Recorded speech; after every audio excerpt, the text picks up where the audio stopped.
We will start with the panel with three panelists. Welcome to the Swiss Pavilion. And then I will have the pleasure to moderate a very informal Q&A, moderate a discussion. Then we will do a short break. We will bring in some Swiss wine and Swiss cheese, but you will need to be out of this room for 5 minutes, just for the setup. So either you all join us for a group picture from the pavilion, or for the ones who have not seen the pavilion yet, you go and visit the pavilion. Thank you very much for coming here. Thank you for having chosen the Swiss Pavilion as a location for your talk. After having spent more than 20 years in the world of expos, I think some external view might help not only me, but a few of us. So, César, the floor is yours. Thank you.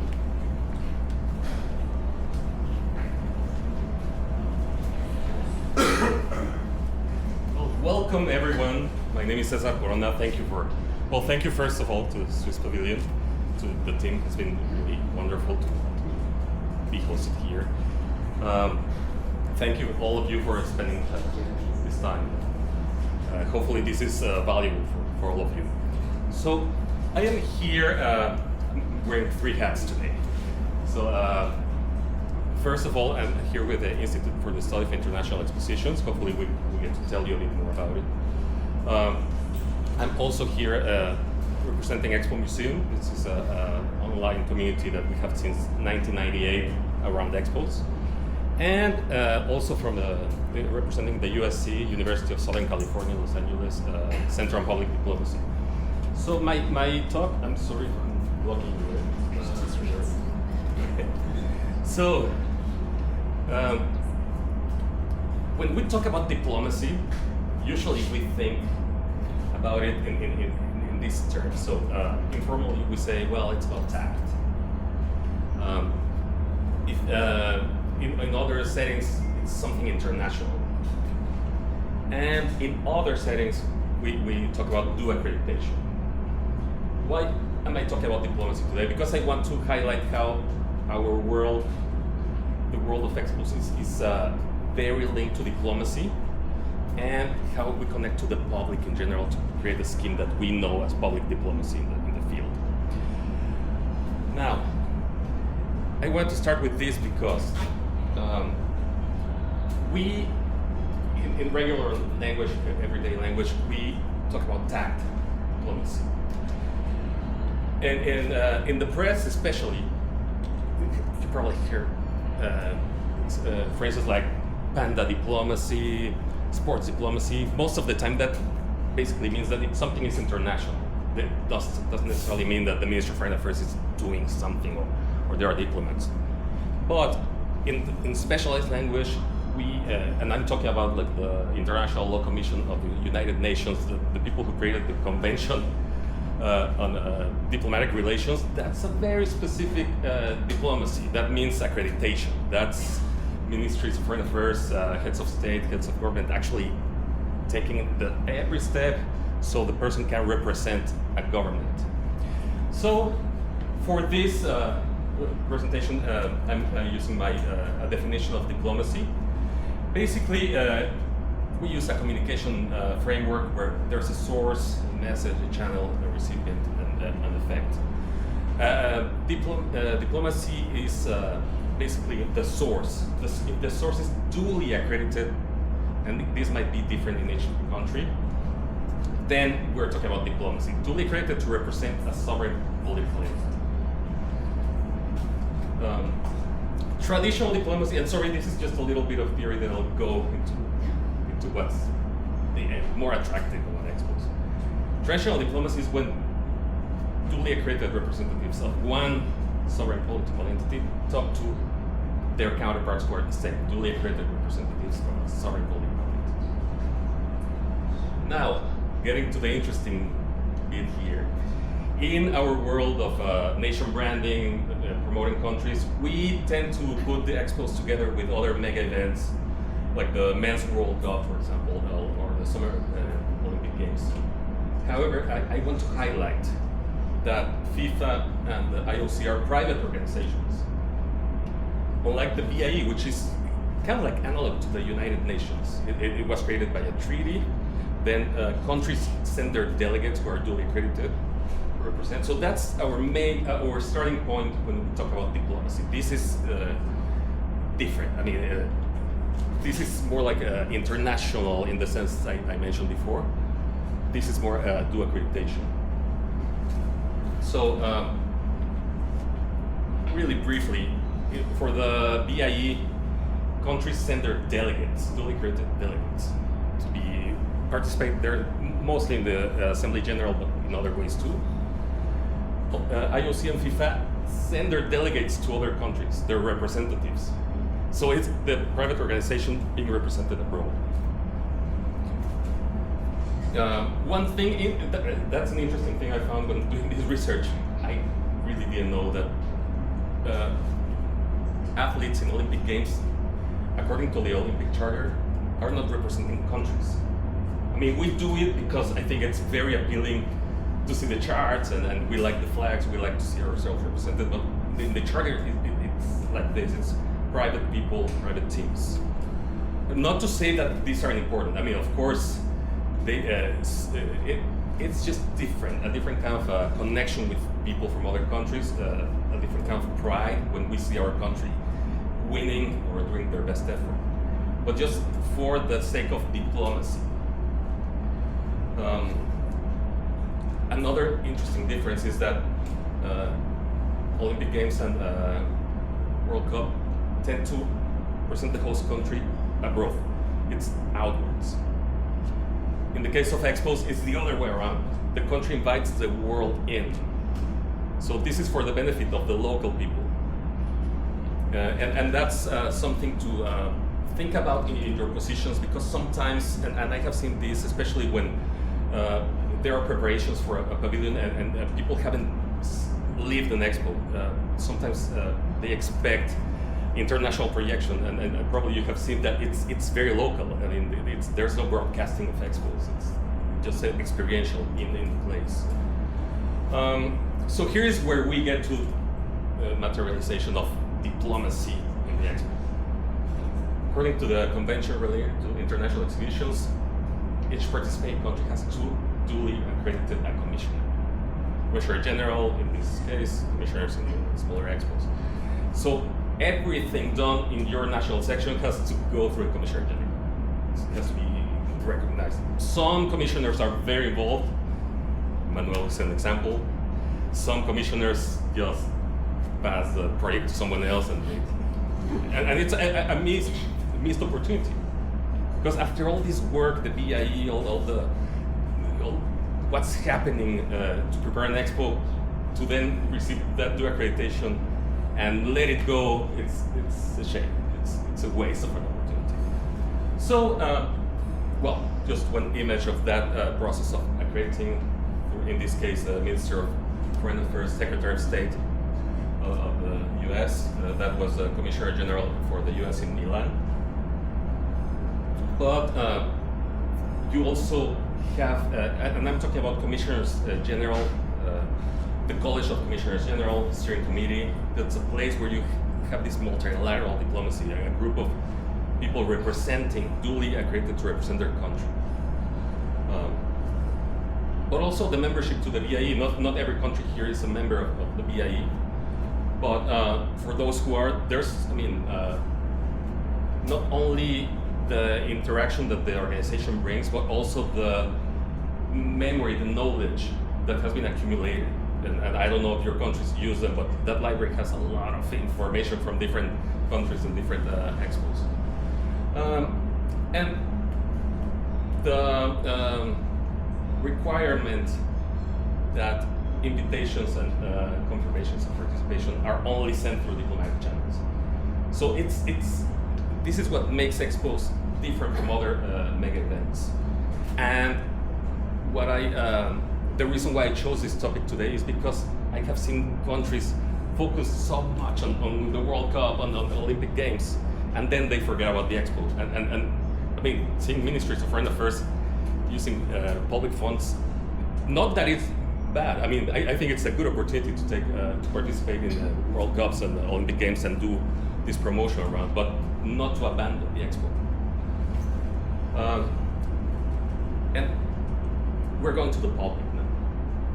And I think it's very important to highlight that this is Article 1, Section 1 of the Convention, the purpose of Expos, the education of the public. So we're in a public education setting. And it's for the public in general. It doesn't say it here, but what we see are regular people coming for entertainment, coming to learn something very similar to the experience in a museum, but much wider. Where did this start? France and the UK had these national exhibitions where they wanted, this was early, mid 18th century to mid 19th, where they, with their different style, tried to educate their own population to improve industry. They wanted people to be exposed to new ideas, to innovate. They did it in different ways. France was more focused on industry, in seeing manufacturing. The UK, you probably can't see it here. It's a small picture, but there's products, there's art, there's science all together. So the UK took that mix. They did it more freely to motivate people, to get them to create. So that approach of being a host country, basically the idea is we expose the people to art and inventions. Sometimes we see expos are about inventions. I think inventions are just the means to actually get people to innovate. So I call it inspiration for innovation. However, you are all in the other end. You're the countries bringing the ideas to the host country. The host country wants their population educated. Now you are invited to share your views.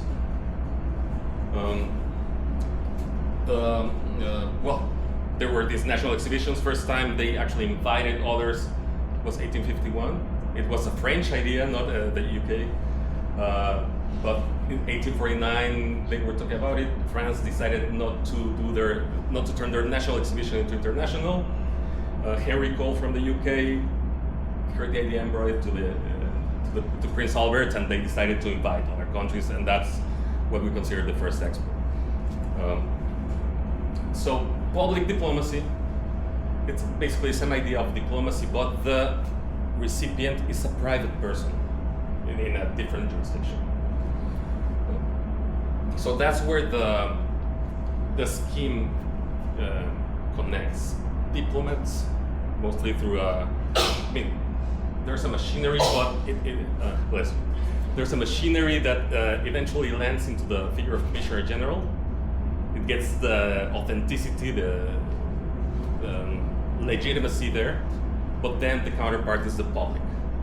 And what public? That's our public. People who come here to learn. People who, here actually I'm showing mostly kids. I think that picture I like it better because I have heard some frustration in past expos. There was one that's stuck to mind that people in one pavilion, they were frustrated and they were saying investors aren't coming. But no, because expos are for different people. These are not trade events. I have seen pavilions looking for attracting investment, for indirect investment. And these are families who, this is not your audience, not the event for that goal, which is an important goal, but it's not the place. Expos are for them, for the public. This is why it happens. That's why Article 1, Section 1 is about the public. And then 1851 to now, 174 years later, and that's the list of the BIE. There are some expos that others consider should be here, but I'm just sticking to the official list. If I'm right, this one is the 70th expo, in 174 years. So there's a tradition, there's knowledge, there's something that we can use to make the experience better, well, here in the future. So after talking about diplomacy, I really wanted to highlight the public, to know your public. Who are they? In most cases, about 95% of the visitors to an expo are from the region where it happens. So unlike other public diplomacy opportunities, you have a somehow homogeneous audience. Of course, you have international, you can also take care of them, but the message can be crafted a bit more easily than in other cases, or a bit more focused. You have different channels to reach your public. So architecture, exhibits, cultural events, your store can be a tool to transmit culture, your restaurant. But I think above all, and this is sometimes not valued enough, the staff. Because sometimes you have these exhibits with interactives. What's more interactive than a person who came from their country? You will probably have trouble talking, speaking. There's some communication issues. Yes, as expected, different cultures. That's part of the experience. And then you have a question, they will answer or give you their perception. That's probably the most valuable experience you'll have when visiting a pavilion. Of course, exhibits are important, but I sometimes feel, again, like an opportunity was missed when people aren't brought. So when I go to a pavilion and I cannot have that experience, that personal connection. So this I can share with you, just it's more like a communication scheme. It's a combination of communication frameworks. So we create we produce a message, we expose people to it. We expect a reaction. Hopefully, if that reaction is good enough, our message was good enough, if the delivery was good, it will be internalized. But eventually, what we want is some action. We want to change behavior, attitude. So our pavilion message can be about promoting our products, promoting tourism. It can be also about helping others understand our people so they respect us better. So our citizens go to our country and they are valued. There are many aspects to this. So of course you'll develop that with your countries, but I think if there's no action in mind, there's also something missing. Not saying that it's easy to get there, it's not easy to know if it happened. There are some tools, but I think it's important to still see these events as an opportunity for your countries to advance national interest, hopefully to get to something tangible. I'll leave it there. Just wanted to highlight them. There's a very strong diplomatic component to Expos. So I invite you to talk with your ministries of foreign affairs, let them know that they have a connection to this. It's something that belongs to them. So maybe pay more attention, be more involved, and see it more long term. And also know your public. Talk to them, see what they want to learn. One quick thing, actually this is very important, there's a study by a Canadian researcher, David Anderson. He says what people remember, he studies what people remember 40 years after an expo. And it's emotional. It's how the stuff made them feel. Like when they helped someone with their baby, with they brought water, I don't know. That's what people remember. So think about that too. So, well, thank you very much. I have cards, I'll pass them around. But now I would like to invite Charles well, Please. It's informal, so Charles, the floor is yours. Yeah, there you go.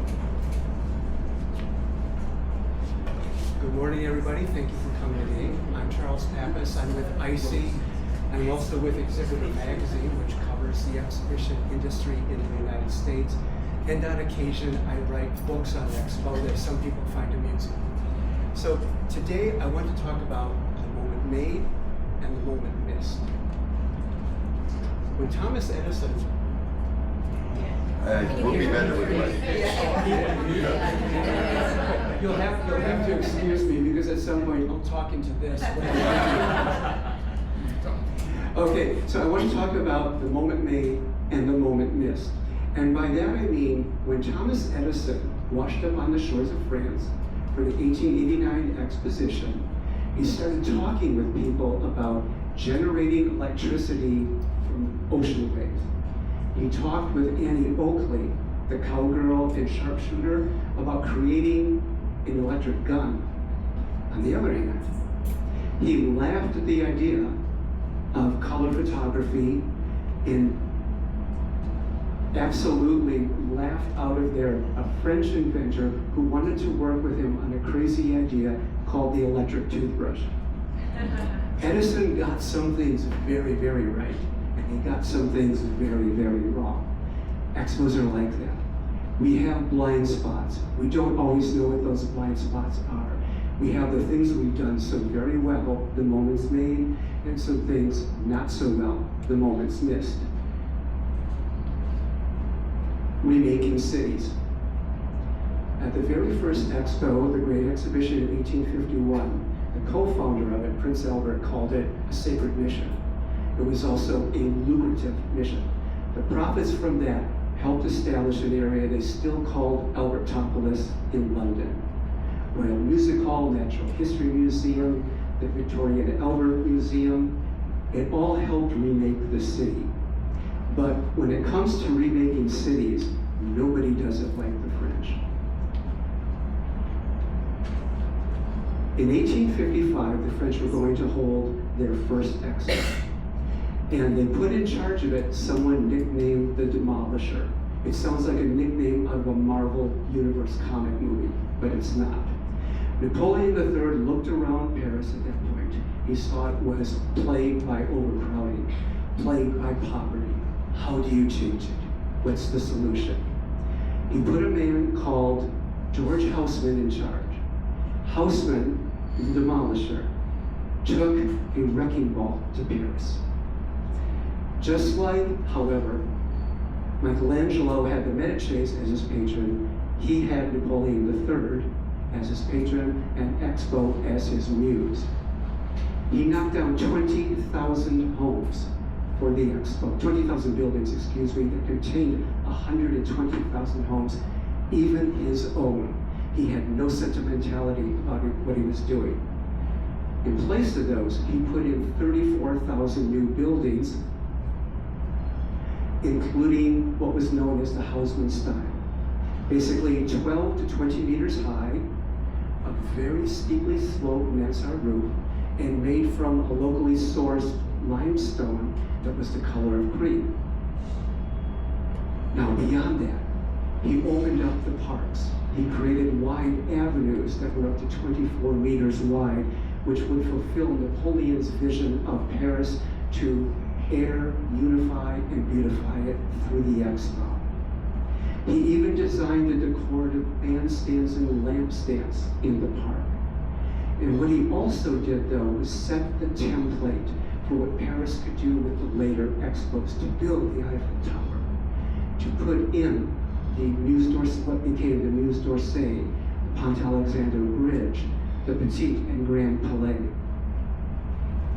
And what does it take to do something like that? I think the story is illustrative. Haussmann got the job. He was just a civil servant. He had no architectural training. But he talked about himself so much during the job interview that they thought no one would be able to stand in the way of his ego and he would get the job done. And he did. But the moment we missed, in 1989, the BIE gave the 1995 Expo to Austria and Hungary. The idea was that the theme would be bridges to the future. Why? Because the collapse of communism. And perhaps this would bridge together Central Europe and avoid some of the cultural and economic shocks that we know later came. They had grand plans for this. There would be massive roadworks, new hotel building. There would be a hovercraft service between the two cities, between Vienna and Budapest, which were only 130 miles, so about 200 kilometers separate, but a world apart. They would also have built a high-speed magnetic levitation train to connect the two cities. But in 1991, the citizens of Vienna voted it down because they were afraid of the cost, the economic devastation, the ecological problems, and just the general disruption to their lives. But I keep thinking, what was the moment Expo missed that could have been? Would it have made the transition from, especially for the Soviet bloc countries, to a market economy? Would it have made it smoother? Would it have made it better? Would it have unified Europe a little bit more? This is one of those cases where I really do think and agree with the idea that the saddest words are, it could have been. The moment made products. Expos used to do a lot more of introducing people to transformative technologies through their products. So for example, you had the washing machine, you had the electrical outlet, you had the zipper on your clothes, all of it introduced at Expos. One of the best examples is Alexander Graham Bell, introducing the phone in 1876 at the Philadelphia Exposition.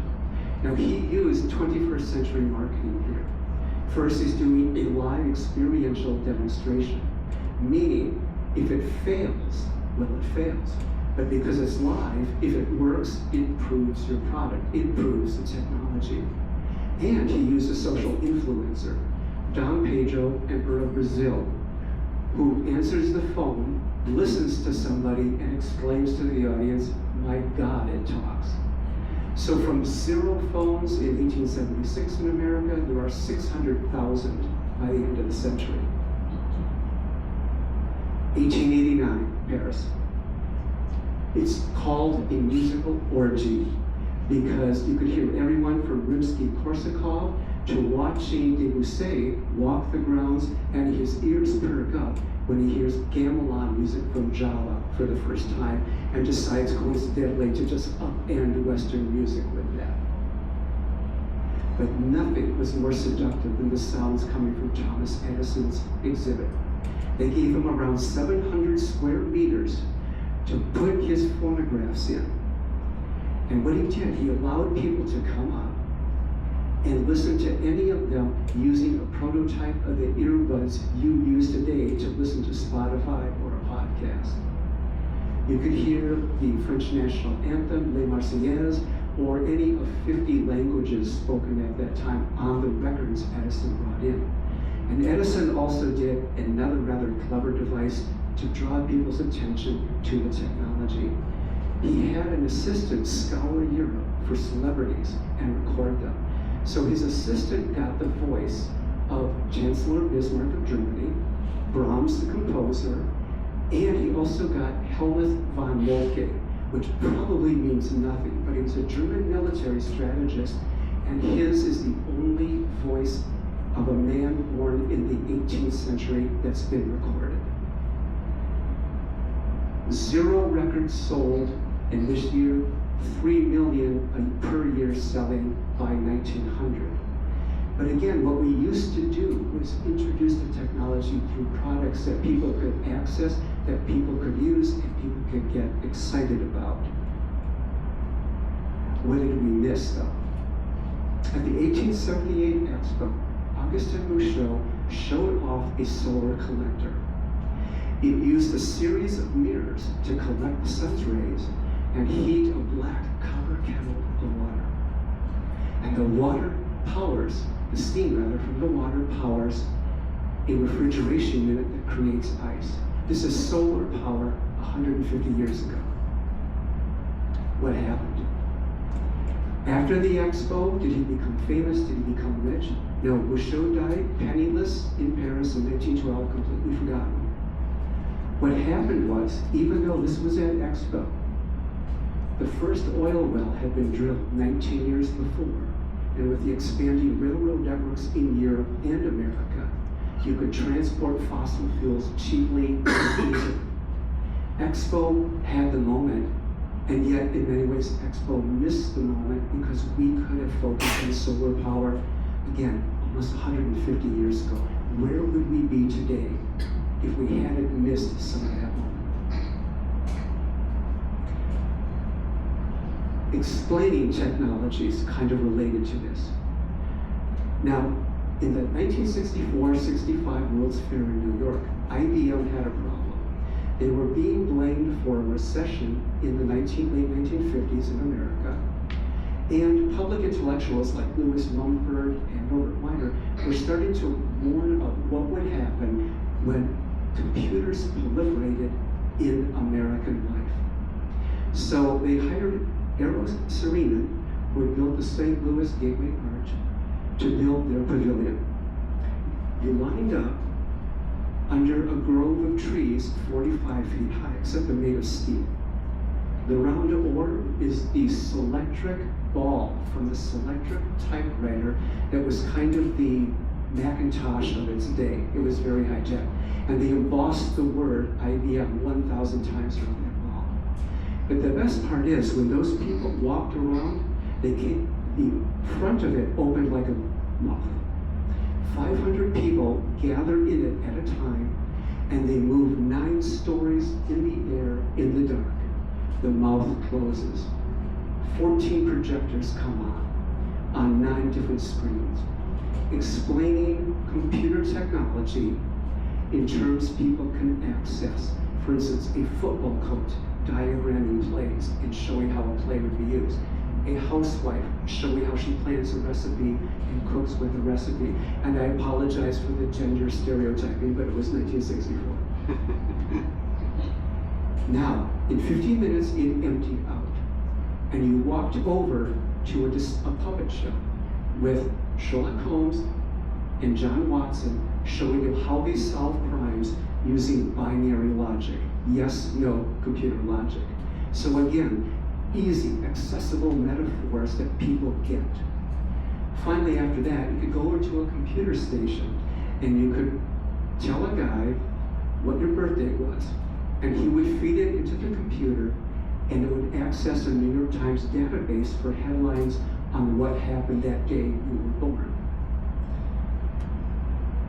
On my birthday, Richard Nixon, the vice president, said that American workers would soon have a 4-day work week, which to a 9-year-old kid was not that impressive.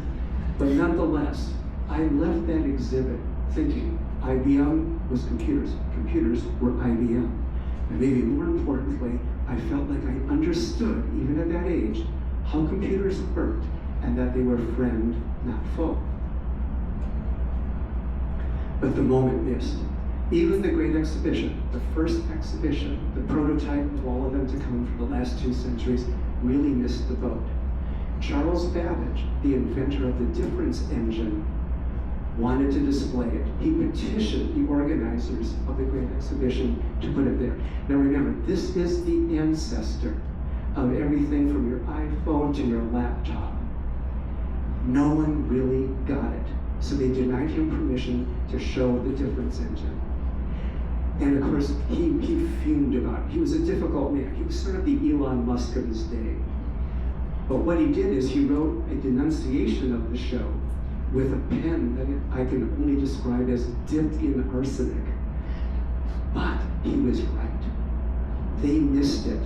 Expo missed it. As brilliant as many of the organizers were, as far-seeing as they were, they still missed it. I hope this last one is a fun one for you. We make the moment with the great towering vertical structures we build. The Eiffel Tower here in Surratt's version of it. We have the Space Needle, of course, in Seattle for their Century 21 Expo in 1962, which brings in about 1 million visitors a year. The Atomium in Brussels, which brings in about 600,000 visitors a year. And of course, the Eiffel Tower, which stands really by itself. About a dozen years ago, it was considered and evaluated as the most valuable grand monument in the world, worth $500 billion. That's $500 billion to France. Not only that, but these icons, these architectural marvels, you cannot separate them from their cities, can you? They are one and the same as their host cities. This is really the power of expos to rebuild the infrastructure. But then part of me keeps wondering, what did we miss? 1893, for the Chicago Exposition, the plan was to out Eiffel, which was the phrase used then. Today they're doing out Dubai, and out Shanghai, of course. So among the plans for that expo, one person suggested a road, an elevated road, if you will, from New York to Chicago, and you would ride a sled all the way down. Somewhat less insanely was this, Palacio's idea of a globe, 1,000 feet in diameter, 1,000 feet high. It would have cost in that money then about $6 million, so about $210 million today. Now, oddly, Palacio was a student of Eiffel, so he kind of knew ambition. He kind of knew how to push the envelope. In the middle there, that's a stairway that would have led up to the top, where a replica of one of Columbus's ship would have been built, because this expo was to celebrate Columbus's landing in the New World. You see the base there? That's the height of the Ferris wheel that was eventually built. This gives you a sense of the size, scope, and ambition. I like this one a lot. This next one's my favorite. This is Micromegas. There was a science fiction illustrator in the 1930s and 40s named Paul Frank, who decided that he wanted to pitch an idea to the board of design to give them an exhibit, a pavilion no one would ever forget. This is actually based on a 1752 novella by Voltaire called Micromegas, who was a visitor from the stars, a giant, miles high. So he pitched this idea and they rejected it. No one really knows how big he meant this to be, but you can see by the scale there is Burj Khalifa size. This is really monumental. It's too bad they never built it, because I would say this, would you ever have forgotten seeing something like this? Would this ever pass out of your memory? Cesar, you were talking about 40 years later, you remember an emotional moment. You would never forget something that size, that scope. So what I'm trying to get at to you today is that Expo can really hit it out of the park. But Expo has blind spots. We all have blind spots. We're not limited by our materials, we're not limited by our ambitions. We are limited by our vision. We are limited by what we think we can do. Expo always needs, in the words of Star Trek, to boldly go where no one has gone before. Because if we're not ahead of the curve, if we're not ahead of everybody else in our ideas and architecture, what are we here for? Thank you.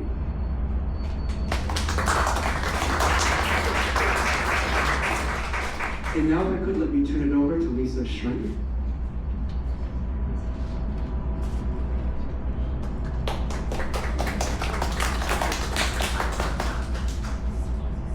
Great, thanks Charles. I'm one of the co-founders of ISIE. I'm also a professor of architectural history at the University of Arizona. And as a historian, I'm going to kind of pick up or follow Charles and talk a little bit about architecture. Now, we think about expositions are places, as my colleagues have talked about, to show off new ideas, technologies, and products to the world, and to promote civic pride, national identities, as well as to entertain. And I think that's one of the reasons people come, the public comes, is they want to see new things, they want to be entertained.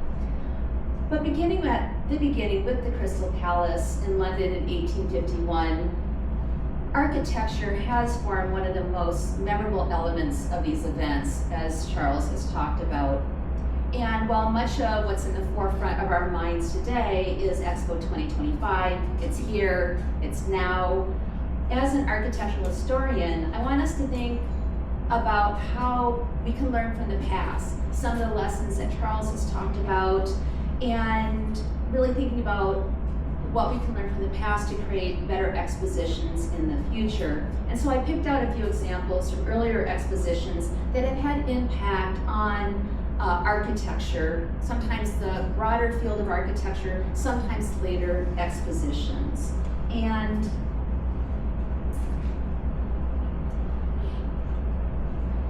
as we talked about, we start the world of international expositions with the Crystal Palace. And for me, this building is the start of modern architecture. You know, it's a massive building, 75,000 square meters of space, built in 17 weeks. And in the idea of modern architecture, it was built for a modern function, the International Exposition. It was built out of modern, new, mass-produced materials, iron and glass. And it was built using new modern forms of construction techniques, primarily prefabrication, allowing such a rapid construction. In 1 week, over 18,000 pieces of glass were installed. And you can see, hopefully, I know there's reflections and these are a little bit small, but on the roof of the building, they had these channels here for part of the drainage system, but during construction they used them. They had these little carts and they could lay piece after piece after piece. Also, there were 3,300 hollow iron columns that were also part of the drainage system.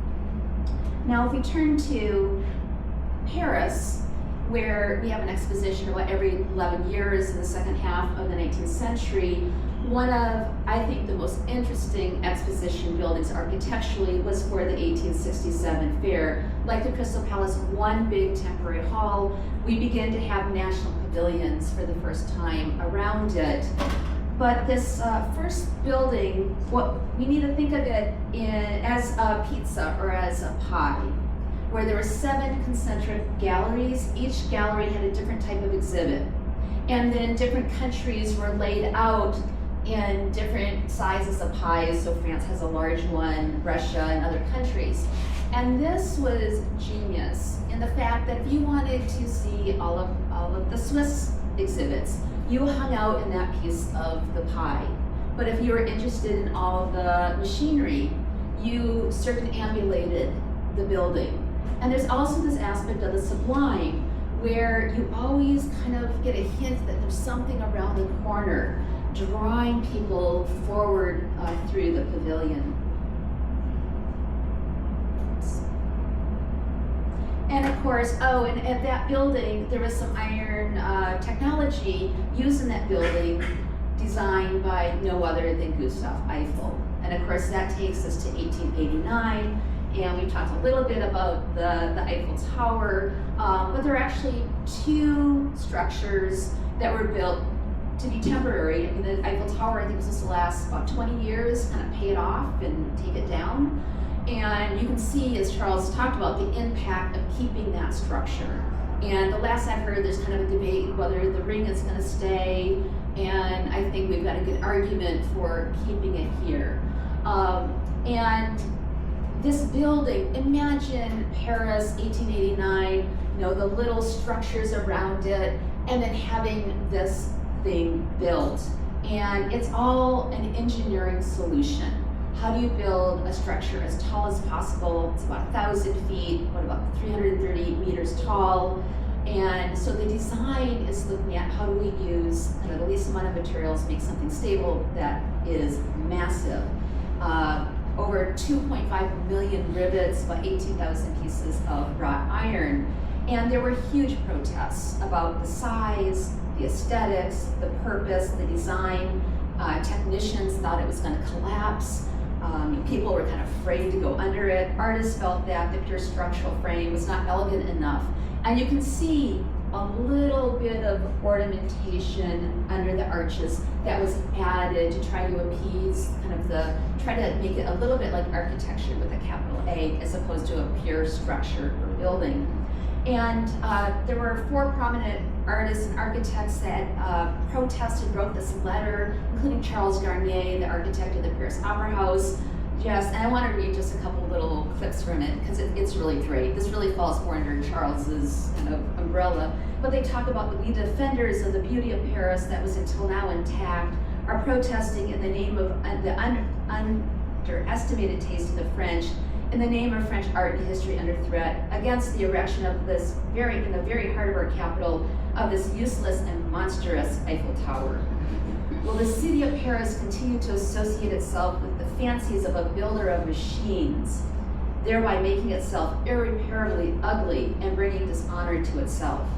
Because the Eiffel Tower, that even the commercial Americans didn't want, I don't know where that came from, will without a doubt dishonor Paris. And then it concludes that, noting that this tower of ridiculous height will dominate Paris and spread across the whole city like a dark ink stain in the shadow of this odious column of molten metal. I bet you they're glad they had it built and kept it. But as Charles talked about, the Eiffel Tower begins this trend of the iconic Expo building, 1893. We do have the Ferris wheel. Now we know kind of how much larger the globe of Columbus would have been. And we see this trend of Ferris wheels that's still with us today. We see it in every city, it seems like in the last 20 years has built one. The one on the lower right is just on the site from the 1970 Expo here in Osaka. But the original ones were massive. I think you could have up to like 60 people in each car. This one was taken down, rebuilt in St. Louis in 1904. You've got the one that, if you want to ride one like this, you have to go to Vienna. That's the only one of these really big ones that still survives, even though they've taken a bunch of the cars off. But you can see other expositions, whether it's 1900 in Paris with the Eiffel Tower, so we have both there, or in more recent expositions.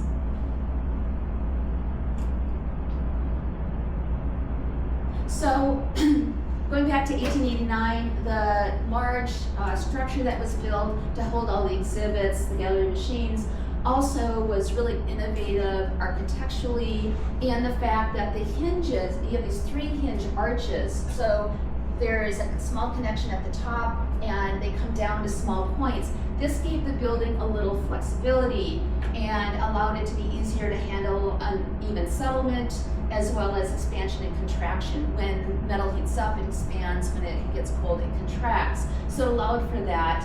And this building had the largest span of a structure in the world, 4 times that of the Crystal Palace. And of course, we see this technology being used for the great grand railway stations. We see a couple images of St. Pancras in London, which I think is even a little bit larger than in 1889. And then finally, the last of the great 19th century Paris expositions, they reused the buildings from 1889, but they added a few others. Most prominently the Grand and Petit Palais, which are still there today. They hold really great temporary exhibits in this huge glass and metal structure. We see the Art Nouveau in the decorative work, but the outside is neoclassical, and it's looking kind of backwards. And but the innovation is in places like the metro in Paris, built for the fair, 141 stations, and Hector Guimard designs these to meet different conditions with a kit of parts. So going back to the Crystal Palace set, mass production of elements that can be combined in different ways using the iron work.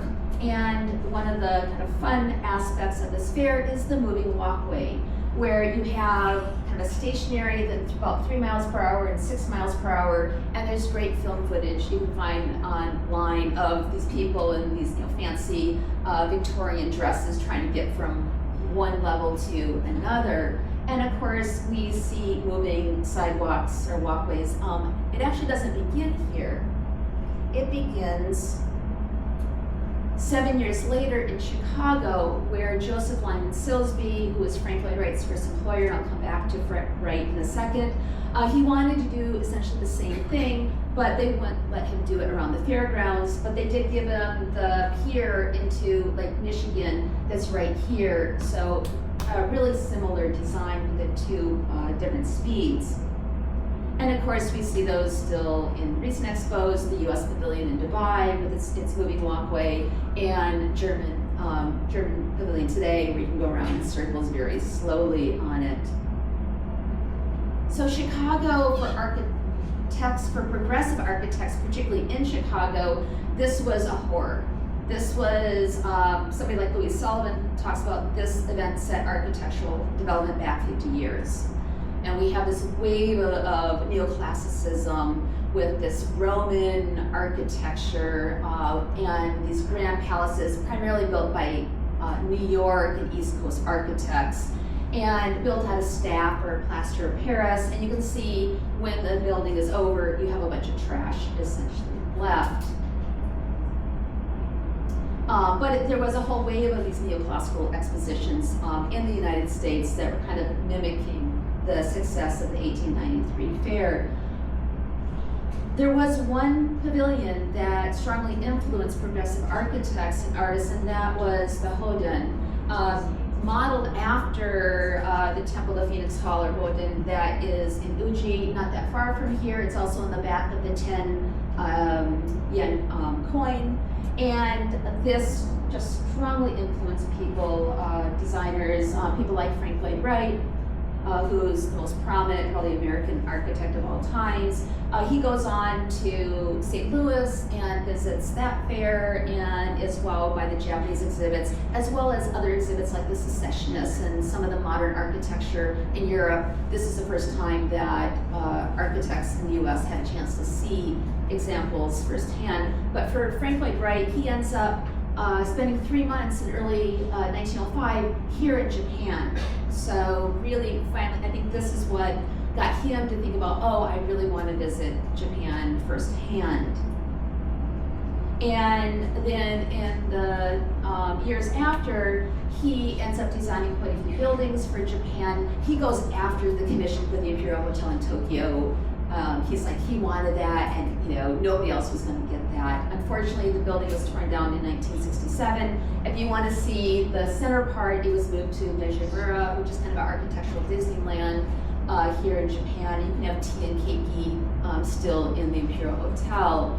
And one of the houses closer here you can visit, Ryodoko Guest House. I was there a few days ago. It's one of my pictures from our recent visit to that house, and you see this combination of Japanese and Wright's designs. And then a few years after the Imperial Hotel was built, Wright designs conceptual schemes for the 1933 Chicago World's Fair. He was left off the Architectural Commission because he doesn't play well with others, and that's exactly what they told him. And he designs, try to put the fair in a half-a-mile-high skyscraper. Imagine the lines trying to use the elevators in a design like that. Put it in massive tent structures, 500 feet high, or float it on barges on Lake Michigan. None of these very practical ideas. The architectural commissioners were all trained to do things like the 1893 fair. Beaux-Arts trained in Paris. But they knew they had to create a modern fair because the last fair in Philadelphia in 1926 was a financial and a cultural disaster. And so it really forced them. Also, the Great Depression hit. And they looked to using new man-made modern materials. And these materials like plywoods and masonite and sheetrock, a lot of them were developed in government and corporate laboratories for World War I. And then the war was over, it's like, what do we do with this stuff? Let's turn it over to the everyday building industry. These products were bolted together, bolted to steel frames. So you could disassemble them easily after the exposition, and the resale value of that material was incorporated into the finances for the fair. So we begin to see this in recent years, really think about getting the materials into good hands after the fair, but we see this in the 1930s already happening. Building code. There was no initially building code for this fair because it was on, like where we are now, a new man-made land, which ended up being under the jurisdiction of the Park District. Chicago had a very strict building code after the 1871 fire. And then initially, and this is one of the very first buildings, they only had to deal with the fire marshal. And then eventually a building code was put into place specifically for the Expo that allowed for experimental of the temporary buildings. And I think that's a real strong lesson to think about pushing for future Expos. So you have the first suspended roof structure in the United States, the first thin shell concrete structure at that fair. There was about a dozen futuristic houses. The most famous one is the House of Tomorrow by George Frank Keck. Designed filled with gadgets of tomorrow, television and electric sensors and things, a lot of things that we have today. And of course, by today, we're all gonna not only have our automobile, but we're all gonna need an airplane hangar for our family airplane. So building upon Charles' iconic buildings, they ended up building the Sky Ride, essentially 2 Eiffel Towers connected with rocket cars that you can move across and get a moving kind of aerial view of the fairgrounds. The original idea was to do a tower of water. We've seen an earlier version of it and then a later one. These are little people. So this is like a skyscraper with a water wall. Of course, the Depression hit. I don't think technologically they have been able to do that. But this leads us to lots of examples of water walls from the New York World's Fair, a couple examples, Hanover, Seville, and of course we've got several around us today. One other unrealized design was one from Norman Bell Geddes, and he designed a series of restaurants and theaters. None of them were built for the fair, but one of them is the rotating burial restaurant, and of course the predecessor of a lot of those towers, including the Space Needle. There's some influences you can't see architecturally. So this is the other, this is the Travel and Transport building were the first 2 buildings to be built. Again, we're on new man-made land, and they were dumping, supposedly there's a whole truckload of Kewpie dolls that were in the mix. So there's a lot of uneven settlement. And this building is shaped like an E, and all 3 of those wings settled differently. And so they developed a new form of foundation, a footing system where they connected them, so the building becomes more like a raft, kind of moving together. Another kind of unseen influence architecturally was the Little X Committee. Skidmore and Owings, there was one other member. They were in their 20s, and their job was to make sure every single exhibit was modern, to get rid of the tassels and the velvet that you would have found in 1893. But in doing so, they got to know all the corporate exhibitors.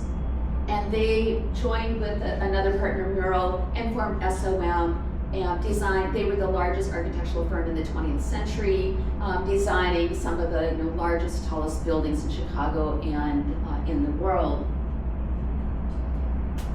And then getting kind of closer to home, both time and place.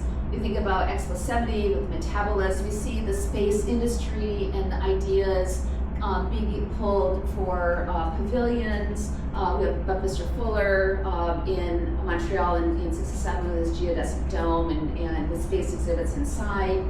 And also at the 1970, we see inflatable structures coming again out of NASA's exploratory ideas of how to take something small and put up into space that you can then expand. And the U.S. Pavilion, this pneumatic structure, and of course is the predecessor, I know there's several people from Minnesota here, of the old Metrodome. There's a lot of sports stadiums using that same technology. You also have these experiential pavilions. One of the most prominent one was the Pepsi Pavilion with the vapor, a little bit like our vapor exhibit in the intersection not far from here. And this is really the predecessor of the Blur building in 2002 in Switzerland.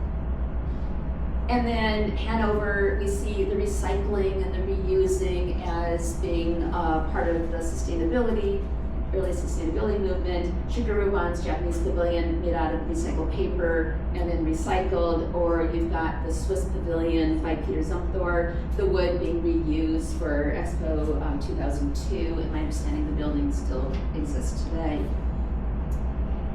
going up to ISIE. We were just up there a few days ago, and we're there in 2005, 2015, and now 2025 looking at the site. The national pavilions were all prefabricated, light touch on the ground, great for being able to disassemble and reuse the material afterwards. Aesthetically, the pavilions, the national pavilions, just weren't as interesting as in a lot of other expositions. And of course, one other aspect of this fair was the grand ring, the loop here where you could walk underneath or on top of, and of course is a predecessor of the incredible grand ring that we have around the fairgrounds today. And then just ending on this pavilion being so innovative in how light it is, and really beginning to think about how pavilions can be unique, be appropriate for the time and think into the future, but being able to think about sustainability in these really fairly unsustainable events that we hold. And so I think that's my last slide. So thank you.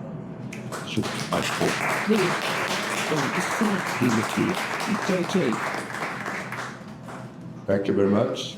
It's now time for questions. I think we have some questions that were sent in, correct?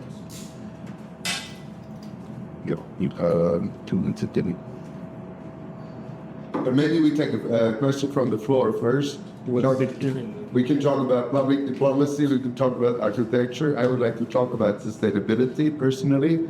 Should an expo look like in 50 years from now? I'll be deaf, and I'm still interested. Me too. So who would like to go with the first question? Lori. Nice.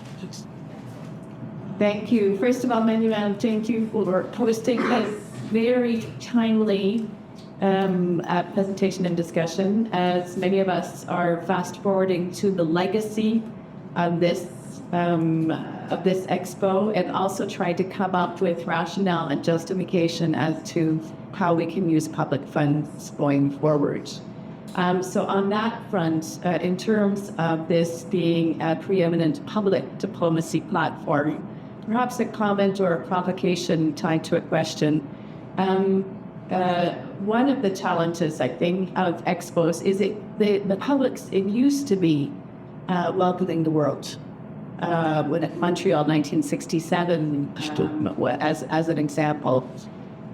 Curious as to when that shift really happened, and that it really is about bilateral relations or creating an experience for very local audiences, and in this case, even not necessarily all in Japan. So curious about that. I'd also like to ask about your comment related to these art trade fairs.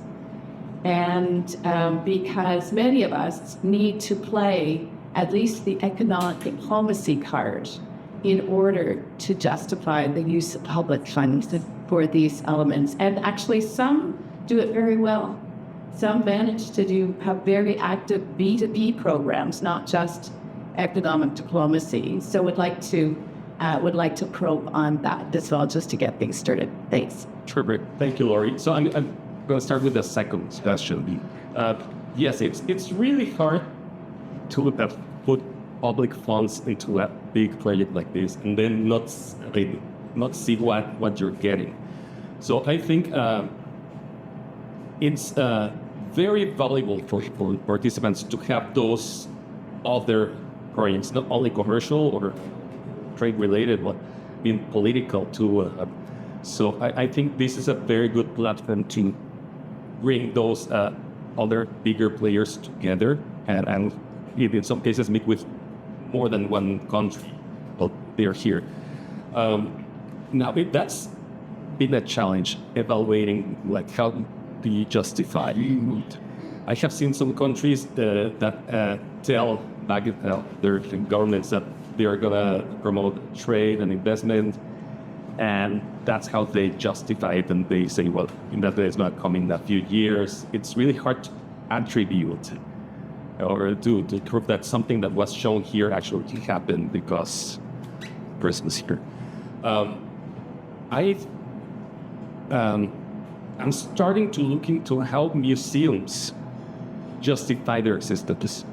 Because, I mean, for example, the US have built so many museums which are amazing, and I don't think many people think it's a waste of money. But how do you justify? I mean, as I mentioned, these are public education events. It's hard to sell public education in many countries, so hence worth investing. But I think we need to learn from those who are doing it successfully, both in the museum field and in the public education field. And of course, you add to that all those other opportunities. And fortunately, also countries get to invite their heads of state, heads of government, ministers, and they get to also see what this is about. So I think it's a good opportunity to communicate with others. So get ministries participating, knowing the opportunities here, and that hopefully helps. I don't have a clear answer, sadly, but it's something I have been trying to find and to be able to justify, because that people change a lot of what governments invest and want to achieve in this event. So when I find the answer, I'll make sure to share it with you. The first question, I'm not sure I have the answer, like to when it came bilateral. I don't know what the proportion of international public was in Montreal. I'm more aware of how. Do you know the? I don't know exactly what it was. I mean, Canadians actually visited, but it's a much more because the visitation from global troll. Yeah, and I think another piece that played into that, it's how close it is to the U.S. And probably how easy it was, connection with France, for example. At some places Vancouver is really far, so if you think it's for some countries, bringing people from Vancouver to Montreal is like bringing people from other countries. So I think that Expo had a very important legacy of making kind of feel more like one. But I don't have an answer to that. I would think most visitors tend to be regional, but I'm going to look into that. It's very interesting. If I may add something, it just happened to me yesterday, and Swiss Parliamentarian here, he said, it's very interesting to be here, but this is not a World Expo. There are only Japanese. Yeah. So what is a World Expo actually all about? Is it the world coming to Japan? Or is it the world talking to the world visiting Japan? I don't think it's quite clear, no? Some international expos, mainly hosted in smaller cities, they want to draw an international audience to their cities. But a World Expo happening in a city that is well known might be different. I think it's a discussion that we could not close today, but I find it very interesting. What's a World Expo? Or is it the world coming somewhere, or is it the whole world ending somewhere? It's a good question. Yeah, I don't think you have the answer. Do we have another question from the? I go back first. Can I go to you? Good. Buenas, Scott from Slovenian Pavilion. I have one question. If you have the possibility to visit just one expo, would it be in 1880s or it would be in 2020s? I can. That.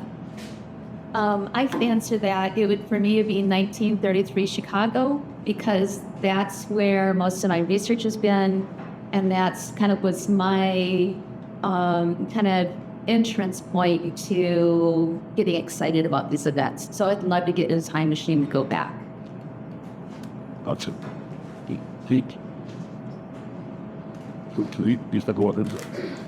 I would have done Paris in 1900, because if you walked around enough of it, you would bump into Gauguin at a cafe showing his paintings. And you would have bumped into Monet wandering around the Eiffel Tower when he happens to bump into an exhibit by a botanist who has crossbred lilies of Europe with lilies from North America, and found the multicolored lilies that define the rest of his life and the rest of his paintings. You would have walked over the Pont Alexander Bridge. You would have gone into the Petit Palais, Grand Palais. All of that in just one expo.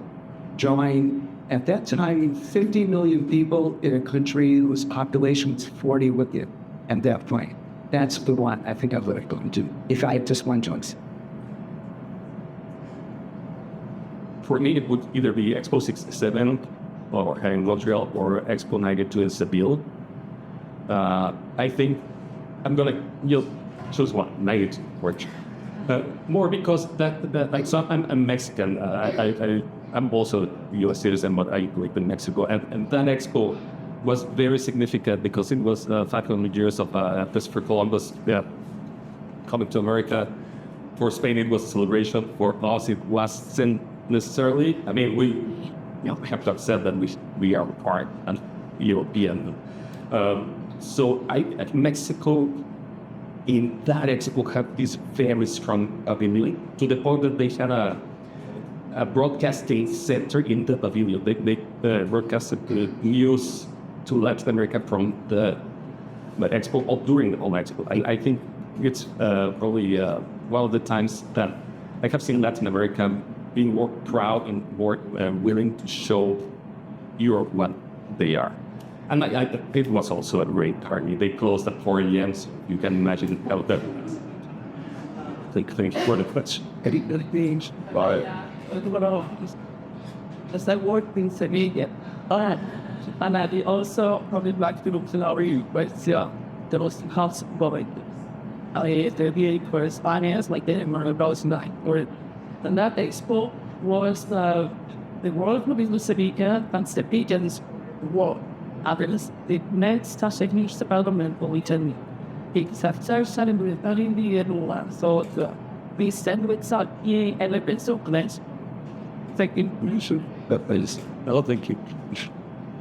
Thanks. I have from the in the age of AI and no talk about virtual reality and people can actually experience something without being physically.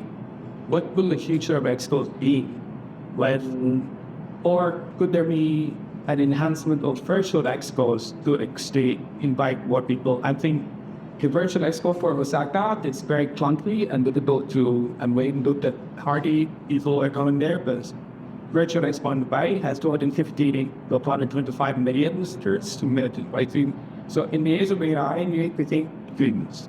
I thought Expos were done in the 20th century, but is there a chance for them to reinvent themselves and become even more global and give countries that the inequality in the world we see also in Expo? Who has the big pavilions and then who has the Holland pavilions? So I think that's something that can many people hosting. And if you have a chance in this Expo, visit some of the Japanese company pavilions.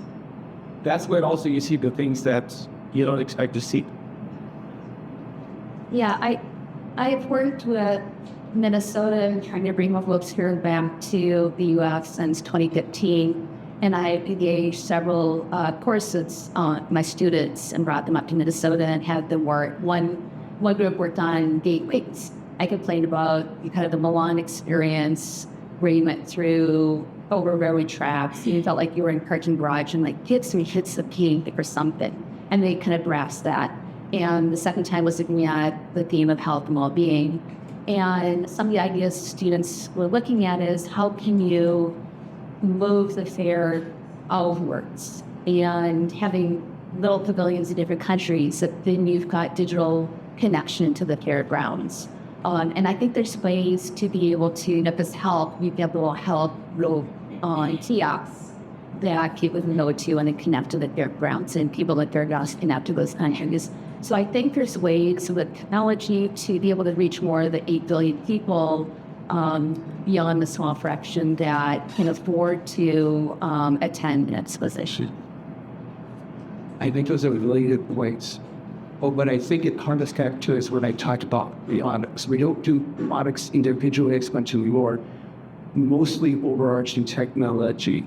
There's actually a good example, though, of talking about the specific use of AI in Lisbon, example, right here in Switzerland, where they mention how AI can be used for pollen broadcast and to show you how you should protect yourself at that time. But I think a lot of it has to do with, I've been to previous expos where they use the old headsets which are funky because what happens is you put it on and everybody sits around watching you and you feel very uncomfortable knowing everyone's watching. The technology has to move forward. But here's the thing. Technology is not face-to-face. Those are face-to-face marketing, so to speak. They do not replace it. So perhaps there's more value in the physical and the real with the increase in technology. AI will be used more because it's easier to use it. But also some of this will not change until Expo's mission itself changes. It moved from Paris and London to Shanghai, Dubai, because they're building their national brands and they invest heavily because to them it's worth it. The West is more cynical. The West has less optimism about the uses of technology. The developing countries do not. They're willing to put the money into excellence. So will we see AI there? Sure. In Riyadh, for example, of course. Will it be over the top? Of course it will be. But does it replace that face element and the element by way of serendipity to happen in something accidentally and just by chance at the length here? The big pavilions sometimes get it, but the small pavilions here are wonders at times that off red. Italy is a good example. Russia is a good example. Jordan is a delightful example of that. Small spaces that they use to the utmost maximum to provide the physical experience that lingers with you long into your country. And last but not least, most probably you're going to say the same. Like I'm just about to say, you mentioned the hosts. I don't think we should forget about the hosts. These young people back there, they will never forget having worked with Expo, having met with the whole world during 6 months. And this you cannot replace by AI. Yeah, I can talk to somebody on my mobile phone and meeting people working here from all over the world. I think that's something that really comes with an Expo and makes it very special. Because also the long duration compared to FIFA World Cups or Olympic Games, it's 6 months. Unfortunately, we don't have an Expo with a year. Would make another more special. Yes. And really quickly, so the person who started Expo Museum, he sadly passed away before the live. He used to say, if your kid was to go to Disneyland, would you put him on the internet and show him Disneyland? Like, no, you need to bring him or her there. In Expos, I usually like to try the food. I love pavilions with the smell. And something really that's still in my head. In Expo 2000 Hanover, the Canada Pavilion had a gun room. So they with guns, created this room that smelled like powder and metal and oil. I still have it here. Kind of this. They would have never lived that. It won't like it. So there was at the pavilion with it was showing like minefields. So you were allowed to go through a space, and of course it wouldn't harm you in any way, but maybe you step on a mine and it explodes. You know you're safe. I did it. I mean, they didn't force people to go there. I did it. I felt fear. I mean, knowing that nothing was going to happen to me, but I felt it. So I think much of the AI is going to be what participants bring. If it's meaningful, people will come. I think AI can support in different ways, but I think we need to focus more on that, justifying why people come to your pavilion. Thank you very much. Looking at my watch, maybe we take one last question. Thank you. I'm watching more about comments. Going to Capitol Bob earlier about the future of Expos. Now it was in the 1890s, nearly like economists, technology is all being about the end of the set, about AI, how so the books and the graphics, and they focus on this emotion. The copy of that later, please. So that you talk whether it's a heartfelt similar emotion or a static joy. An example, especially when we use the word for the agent on the portion of growing, some it on the sense of bookies, how that I can make the change in borrow. And there's it was like that too often. I think that's where we can really get that interest in It's not a technologist. They are really involved in some persons. So, you both can just. That's it.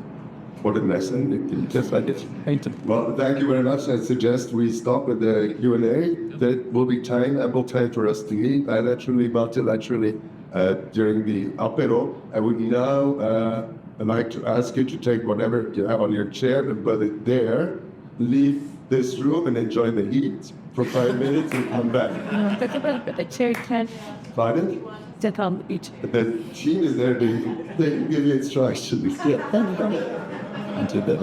No, it's just we just go outside, we take a group picture of whoever at this event, and we'll come back for some more discussions. Thank you very much. Thank you.